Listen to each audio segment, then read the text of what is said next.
Welcome to T-Boys TV. We are back again with another Hatter Show, obviously episode 241. And in this one, we will obviously be talking about a massive game for both Leeds and Luton. Obviously in the Championship, they've got to that stage now where obviously we're trying to survive like we have been throughout the season. And obviously as for Leeds, dropping off a little bit.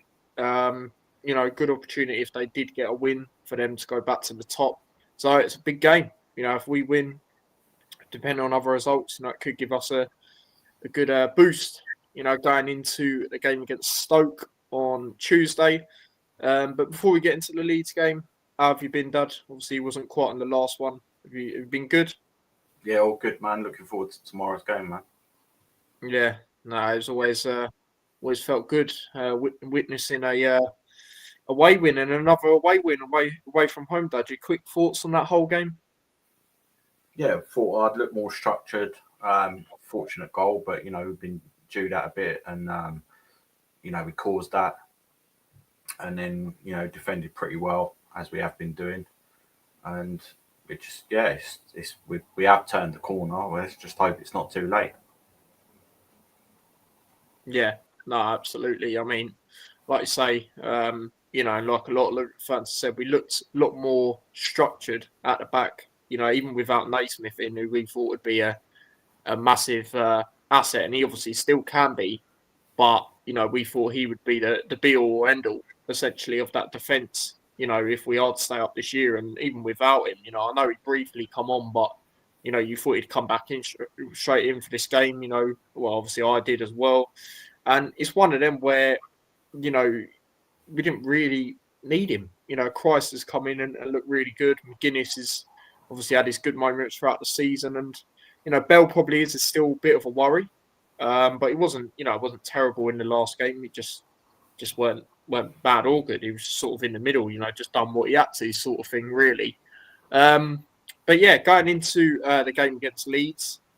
So, like I say, it's a massive game for both teams. If they can win, obviously, depending on what Burnley do.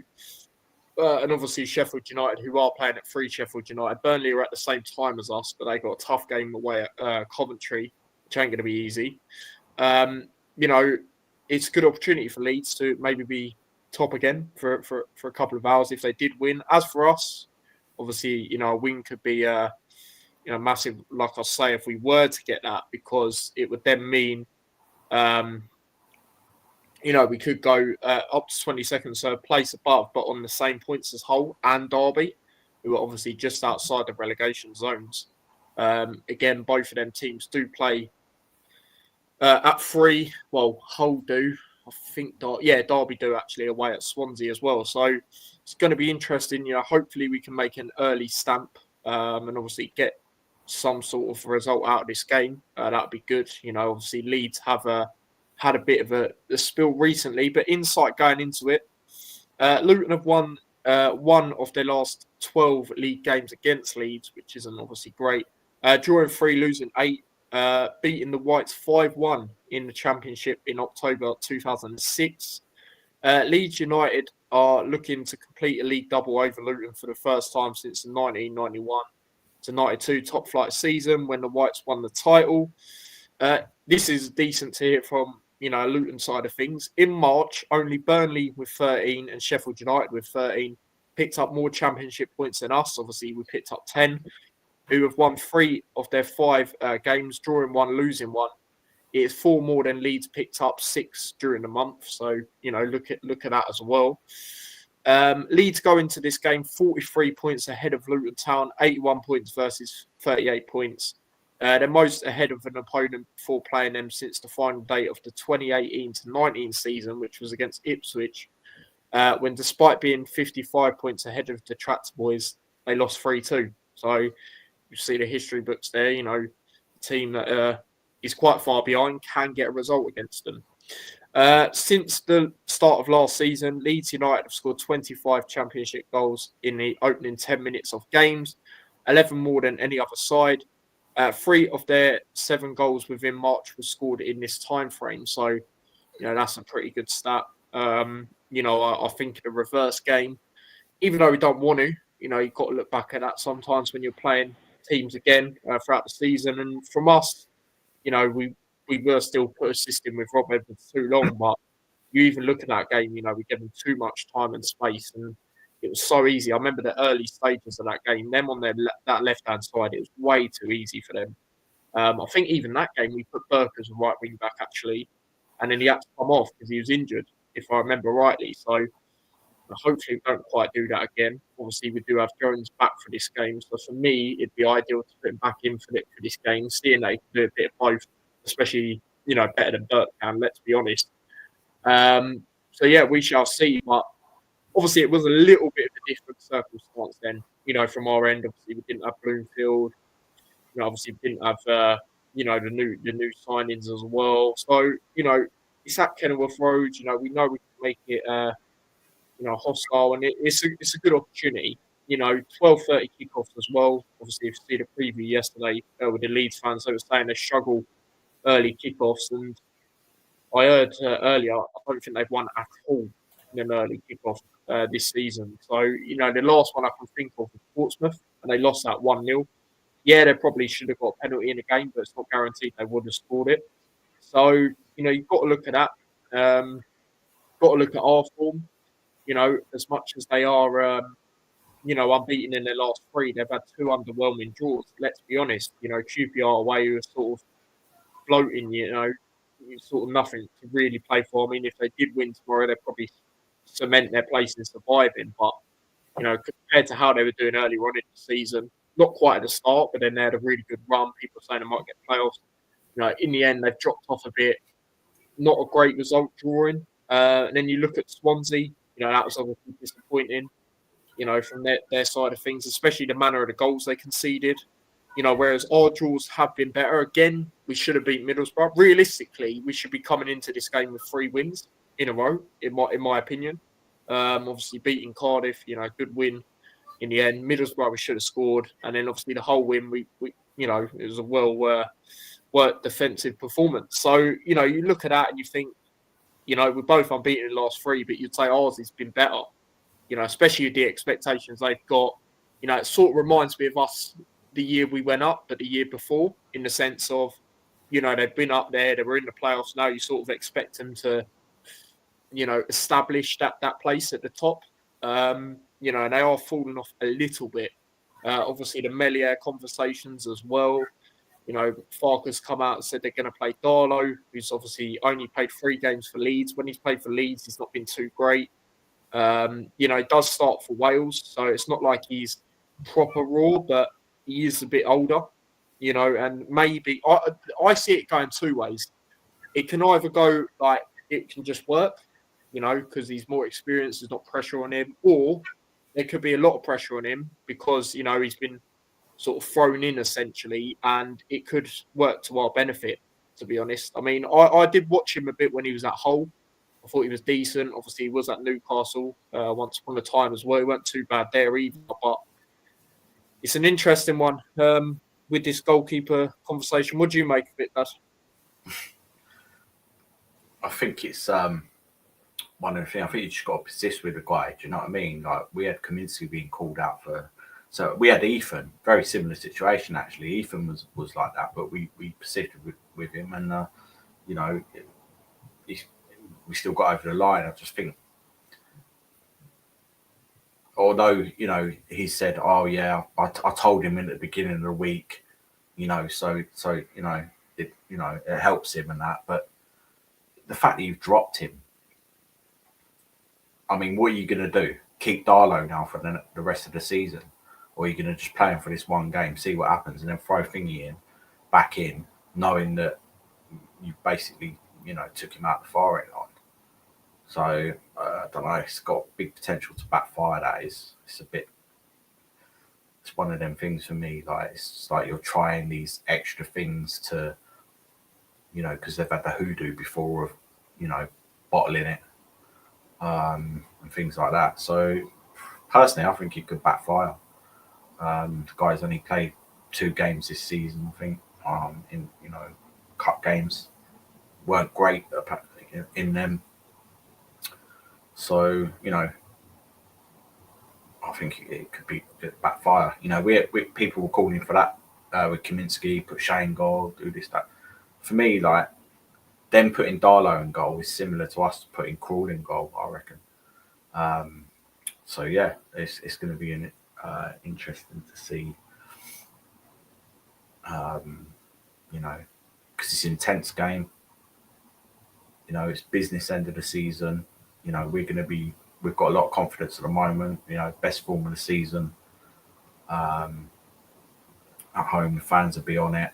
And you know, they've got quality players. You know, they have, but defensively, if you can get at them, they've got that little bit in the back of their minds, and that you know, it can cause them problems. So yeah, he should have kept with him in goal. I think. I think it's going to backfire. Yeah, like I say, it's very rare that you play a different goalkeeper unless you're either, they're injured or it's a different competition. It's very rare that you see, teams do it throughout league stages. So I do agree. I do think. I mean, what I have seen, obviously, I haven't seen him play for Leeds, but when I have seen him play previously, he has been decent.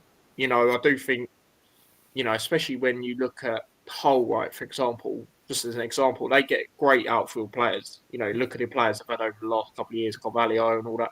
Their keepers are not really so great, but for them, I think Darlow was decent compared to what they've had. I don't rate their keeper now. Obviously, we had Ingram. He wasn't great, but like he was a standout for them when he was there. But like I say, Leeds fans have not been convinced with him this year when he has played, and I think personally there could be a lot of pressure on him because he's expected to come in and be the difference. Because even neutrals and even Leeds fans have saying themselves, right? He is the one that is effectively keeping them. Like Melia is the one that's making this happen. Basically, they're like, oh yeah, elsewhere it's so good. Which I thought, I was looking at their squad and they got great players everywhere. They do, but it's about performing to that level. And again, he's had a lot of mistakes. He has, but I just think there's going to be a lot of pressure on him. It's very rare as well that you would come out. Well, Luton don't anyway, ever really, and come out and say who's going to start.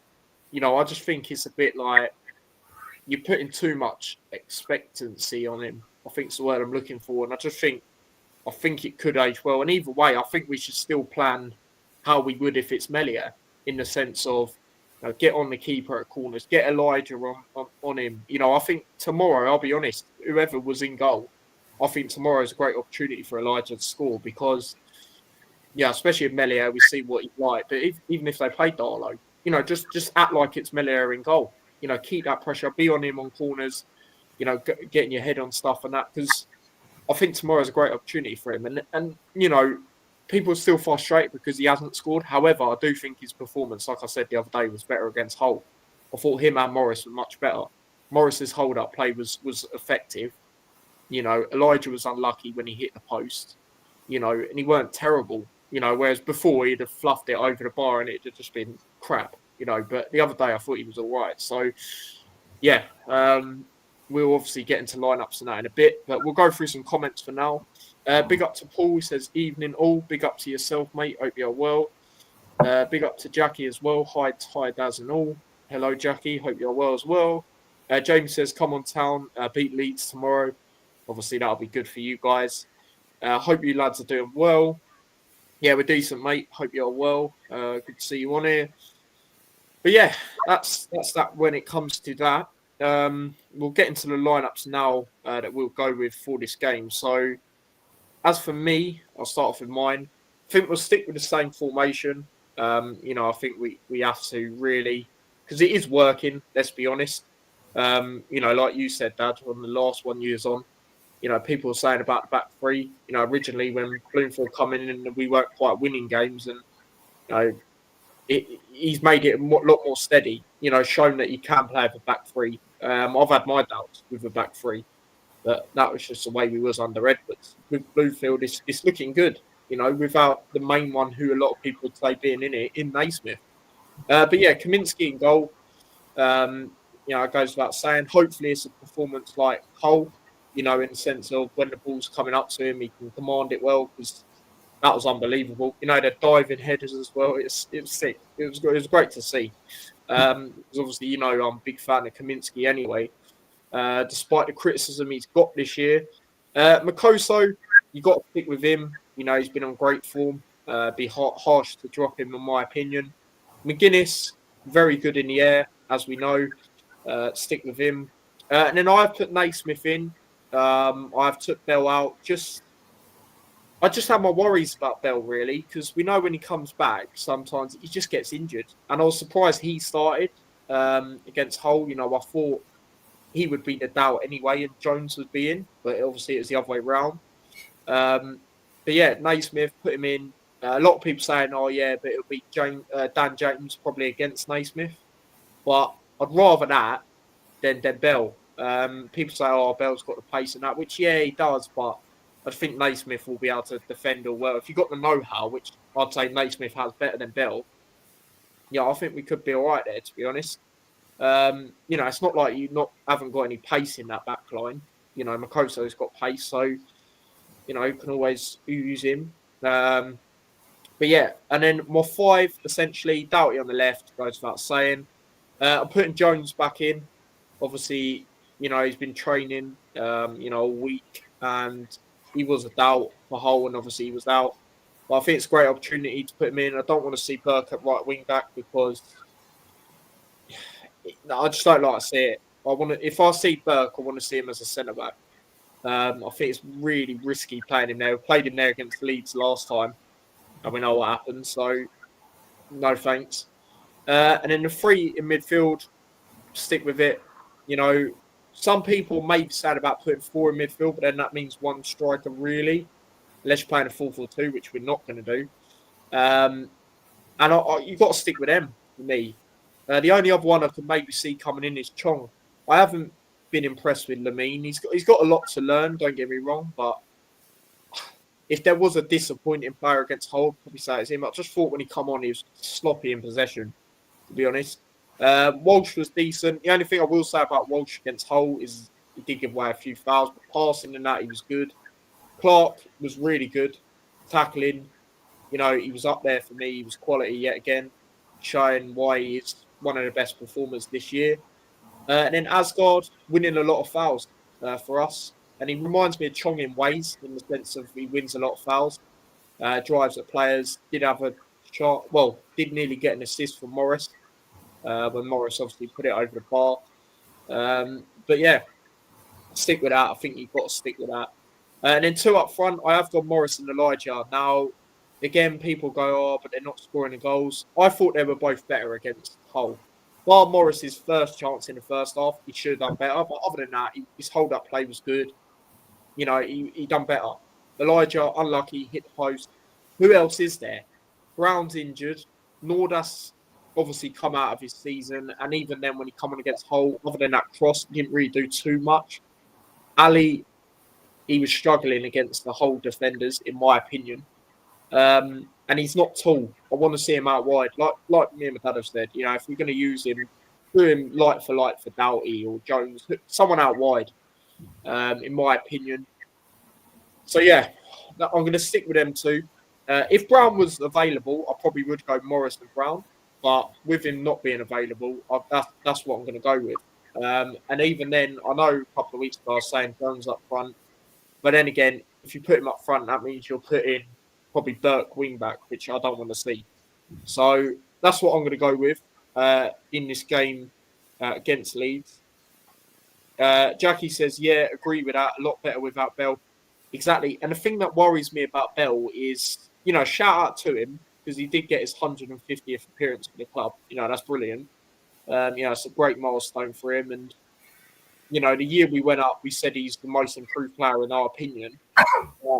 You know, you look at this year, and what worries me, guys, and I know you're the same on it, Dad, is when he turns, you get worried because it's just the way he does it. And sometimes it's risky.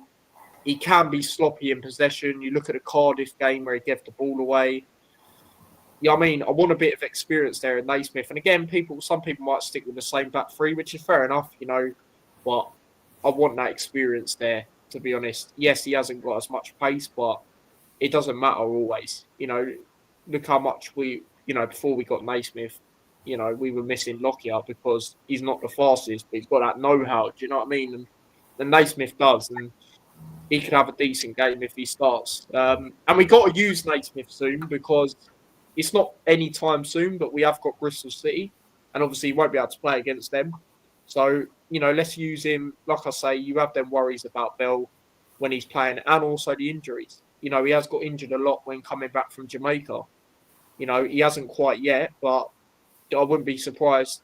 So I don't want it to happen. Touch wood. I don't wish injuries on no one, but I wouldn't be surprised if we play tomorrow. He gets injured if he starts. It's just what happens. So it's gonna happen eventually. So yeah, man. But yeah, big up to everyone for that.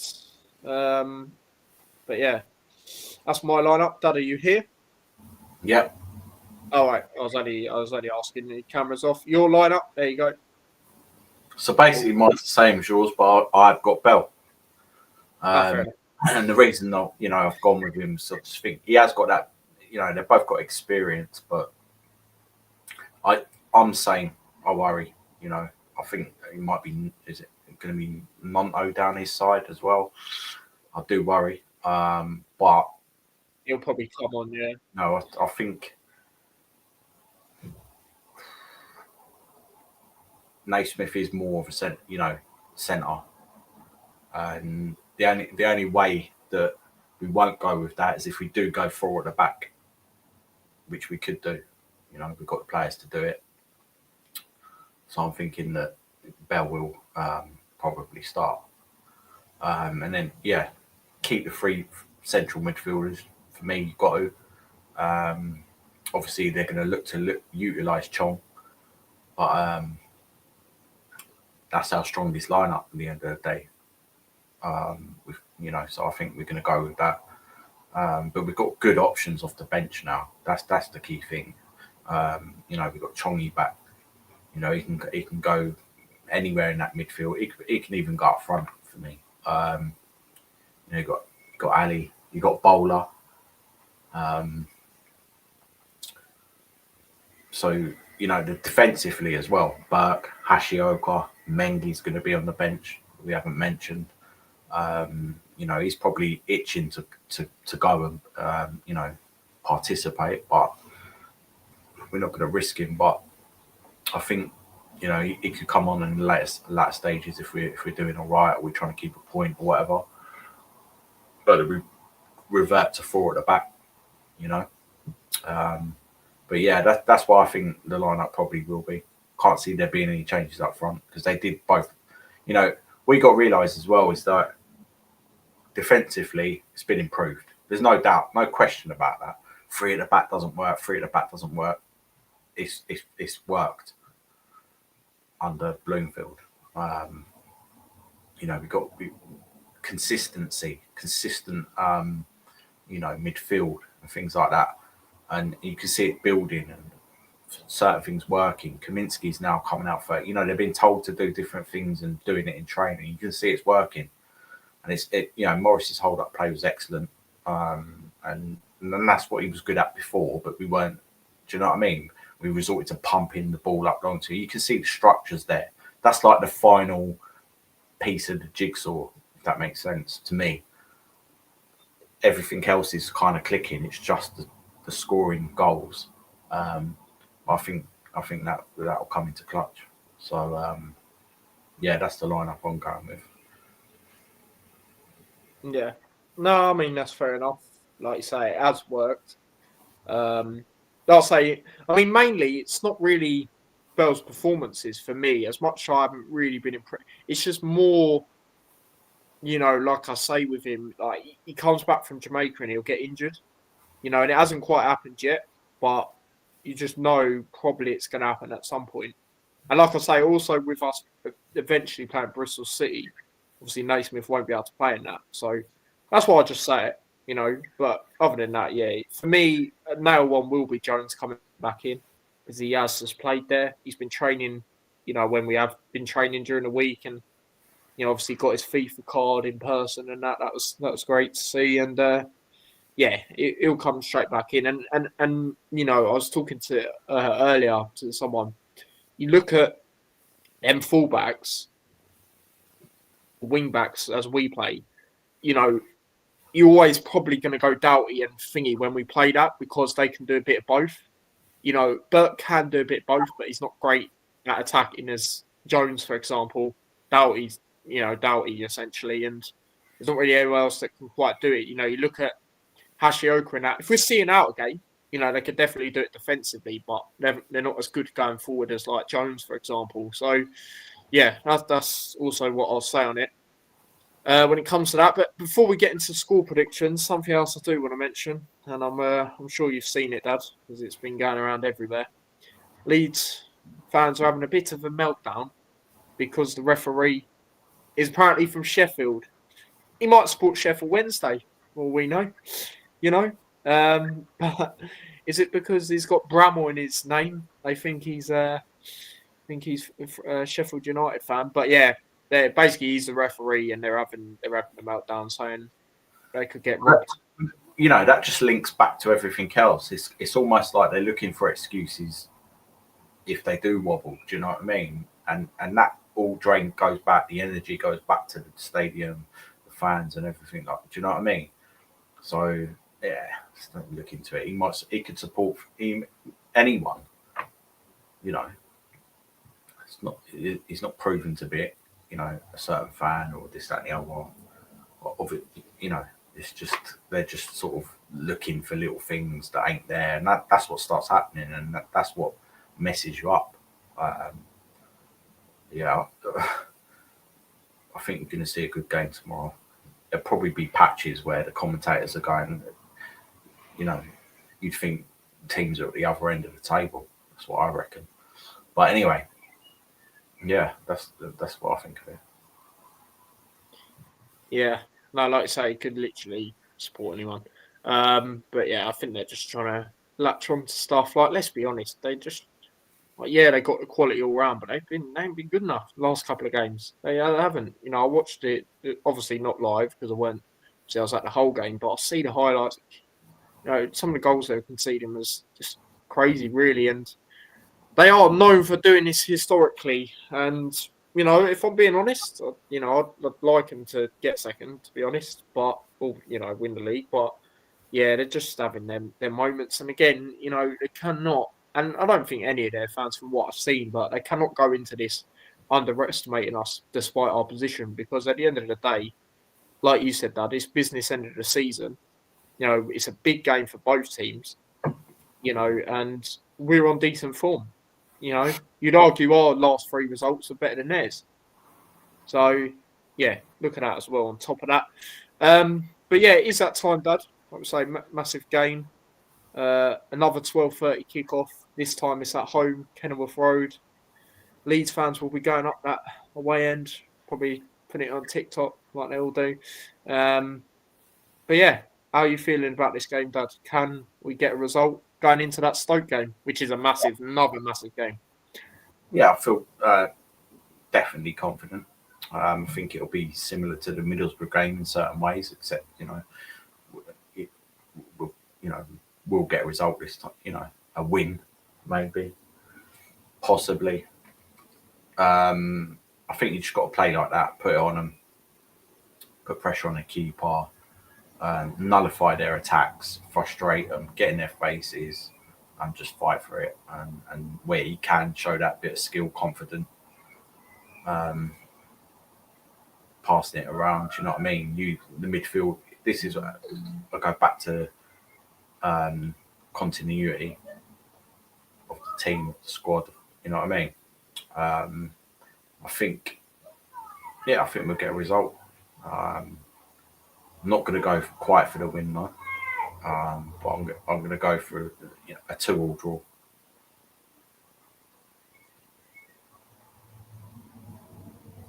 You're on mute. Yeah, that's a good start, isn't it? Yeah, no, goals galore. Fair enough. As for me, I am going to go for draw as well, but I am going to go for 1-1 draw. Like you say, I think put pressure on the keeper, even though it's not going to be Meslier. I think there still could be a lot of pressure on him to come in, have a good performance. Put the pressure on. And just go at them. Because if we do sit back, then I think we are asking for it because they have got the quality. But I don't think we will because it's a massive game for us. We're at home. They struggle in early kickoffs as well. Let's utilise that. I know earlier on in the season we struggled in any kickoffs, but we're on a bit of form now. So let's make it count. They're dipping a little bit. Let's make it count and get a result. So yeah, that's how I see it. Going into the game, other score predictions. Jackie has gone 1-1. Goal scorer Jordan Clark. Yeah, fair enough. Like I really like Clark's performance, and I have a lot this season when he's played where we want him to play, especially under Bloomfield. I've liked a lot of his performances, like the whole game, some of the tackling he was doing. The passing with two other players. I think it was Ali and someone. I've got it on the vlog. Like just some of the stuff he was doing, like that grit and determination to get stuck in. And it's not really his game. Let's be honest. He's more attacking, and he is the more steadier one that can do both. When you're comparing him, Asgard and Walsh, and he's just showing why he should be consistently starting. And it is great to see. It is great to see.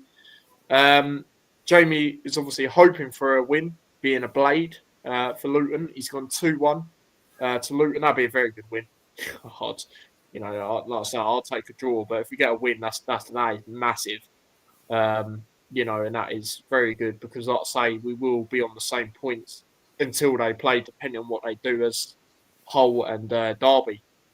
So, Hull go away to Sheffield Wednesday, which won't be easy. Got an outside chance of playoffs. Probably won't get them, but got an outside chance. And then obviously, Derby play, Swansea away. And Swansea are not bad at home, even though they've sort of got nothing to play for. I mean, I guess they're like QPR in a sense, where, it'd be good for Swansea and QPR to win, like for us, but then also for themselves because they're sort of establishing their place in the championship. Really, it's one of them.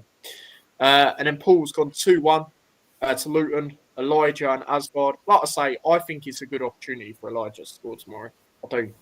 And then Asgard, yeah, fair enough. He was good against Hull again. Won us a lot of fouls and nearly got an assist for Morris. And yeah, he was good, Asgard. He was good. So yeah, it'd be good for him to get another goal for us this year. Your two goal scorers, then, Ross? Elijah and Morris. That caused a lot of uproar, but if that happens, that'll be limbs. As for me, I'm going to go Elijah. Like I say, I think it's a good opportunity for him. I really do. Like, I would say, obviously, if they had Meslier in goal, it'd be a great opportunity. Just get Elijah on him for corners and stuff, and just pounce on it. Sort of have an Elijah performance like we did when we played Burnley in the Premier League. And he was just, annoying the hell out of Trafford. And then obviously we got that goal, didn't we, right at the end? That type of performance. But even then with Darlow in, I think still give it a go. The guy's, yes, he plays for Wales, but he's played 3 games, for Leeds. So utilise it. He hasn't played in Championship this year. Just to stick it on him. Stick it on him. Hopefully Morris will be a little bit more in the box as well as holding up the ball like he was. And hopefully he can pounce on stuff as well. And yeah, the midfield, hopefully feeding in the passes, taking in pop shots when they see the opportunity. Hopefully Walsh can have a chance or two. You know what I mean? And the defence can be quite solid. Again, it's going to be a big ask, let's be honest. But, if we do come out of Kenilworth Road with anything, I'll be happy. I will be happy, I'll be honest. So, yeah, we'll see how it goes. Big up to Aidan in the chat as well. 1-1. Yeah, 1-1 is the popular prediction, which I'm seeing. 1-1 or 2-1 Luton, surprisingly. I'll be honest, I'm surprised. But then again, it's not really with their form. So, yeah, I think 1-1. Like I say, I'll be happy with that going into that Stoke game, which is another massive game, isn't it? It's like when we played Cardiff. It's like when we played Hull. Try and aim to get them 3 points and nothing else really in that game. But we'll see. We'll see what happens tomorrow. But Dad, any final things you want to say before we end it? Yeah, we've got an excellent home record against them in general. We've lost 5 times in 24 games. Yeah, I think we've got a good chance. It is nearing. Bloomfield is turning it around, and it's just, will it be too late? But this is Luton. Hopefully we can keep fighting and get a decent result, and then follow that up with another team that's not in great form away. Way Hoodoo's definitely gone. Stoke City, So yeah, we'll see. So yeah, I'm quite confident, to be honest with you. Not so confident that Matey Boy ain't like throwing something come or washing behind me, oi. But let's see what happens. Big up the town. No, absolutely. But yeah, when it comes to the game tomorrow, I will not be doing a watch along on YouTube, but I will be doing one on TikTok. So do follow me on there if you are not already. I'll be live on there just because it's easier for me because I'm going in and out of places tomorrow. But obviously I've sat down and made sure I can watch the game. But then on YouTube, there will be a match reaction to the game. And I will have confirmation tomorrow. Like I say, if you tune into TikTok, I'll tell you. But hopefully, Mike will be doing a reaction outside the ground. And then from there on in, obviously there'll be shorts out, and then we'll be back again on Monday. And we will have a Stoke fan on for the preview to the game. That's obviously on Tuesday, and then Tuesday it'll be a match reaction as well. Yeah, potentially something from David as well, because he is going to the game, so he's going to try and sort something out for me when it comes to that. And then yeah, from there on in, obviously I'll let you guys know nearer the time. So yeah, big up to everyone that has obviously watched this. Obviously, if you do watch it back on playback, do smash your like. Do smash your like if you haven't already. Do subscribe to the channel. Do follow me across all my socials, and yes, subscribe to the extra channel as well. And also do check out the preview that dropped yesterday, if you haven't already as well, with 2 Leeds fans that I did. And yeah, until tomorrow for me, Monday for my dad, we'll see you guys in a bit. So yeah, take care and peace. Come on, Luton, let's try and get something.